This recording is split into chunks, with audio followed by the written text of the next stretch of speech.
جب غلام کو پتہ چلتا ہے کہ بادشاہ بھی سندری سے محبت کرتا ہے تو وہ اپنی محبت واپس لے لیتا ہے۔ بادشاہ پھر خورشید کے پاس جاتا ہے اور بتاتا ہے کہ جس لڑکی سے وہ محبت کرتا ہے وہ دراصل اس کی بیٹی سندری ہے۔ یہ سن کر جہانداد اور خورشید سے کہتا ہے کہ بادشاہ اور سندری کی شادی کل ہوگی۔ خوشی سے بادشاہ کی خوشی کی انتہا نہیں رہی۔ خورشید پھر سندری سے کہتا ہے کہ وہ جہانداد کے بیٹے سے شادی کرے، لیکن سندری دل میں سوچتی ہے کہ وہ غلام سے شادی کرنا چاہتی ہے۔ اس دوران غلام سندری اور بادشاہ کی شادی کی تیاری کرتا ہے۔ سندری نے اپنا شادی کا جوڑا پہن لیا اور بادشاہ اسے لینے آتا ہے، مگر سندری کہتی ہے بادشاہ میں غلام سے شادی کرنے جا رہی ہوں اور میرا دل صرف غلام کے لیے ہے۔ یہ سن کر بادشاہ غصے میں آ کر اسٹیج پر چڑھتا ہے اور بعد میں سندری اور خورشید بھی وہاں پہنچتے ہیں۔ بادشاہ غلام سے کہتا ہے تم جانتے ہو کہ میں سندری سے محبت کرتا ہوں، پھر بھی تم اسے چاہتے ہو۔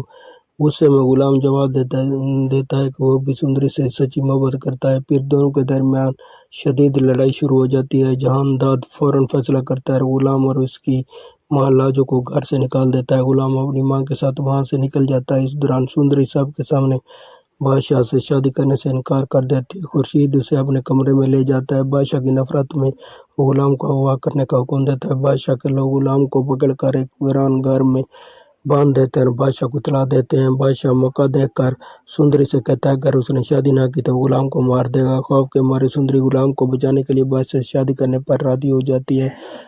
خوش ہو کر بادشاہ مولوی کو بلا لیتا ہے۔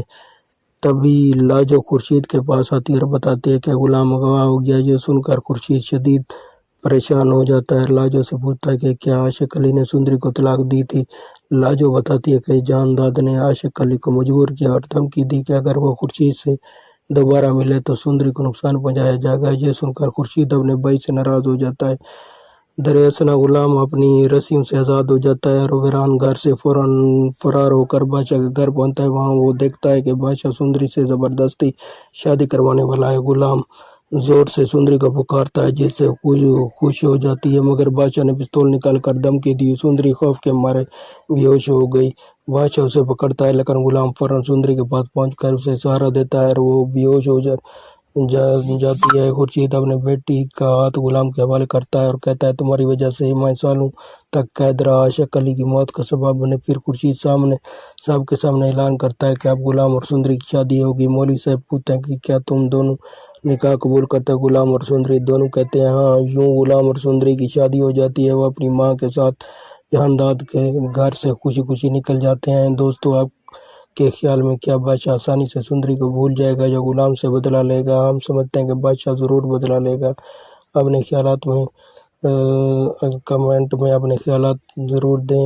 یہ ہماری پیشین گوئی ہے، ہو سکتا ہے کہ حقیقت مختلف ہو۔ اگر میرے یہ ریویو آپ کو اچھے لگے تو پلیز چینل کو سبسکرائب کر دیجیے اور ویڈیو کو لائک کر دیجیے۔ تھینکس مائی ویور۔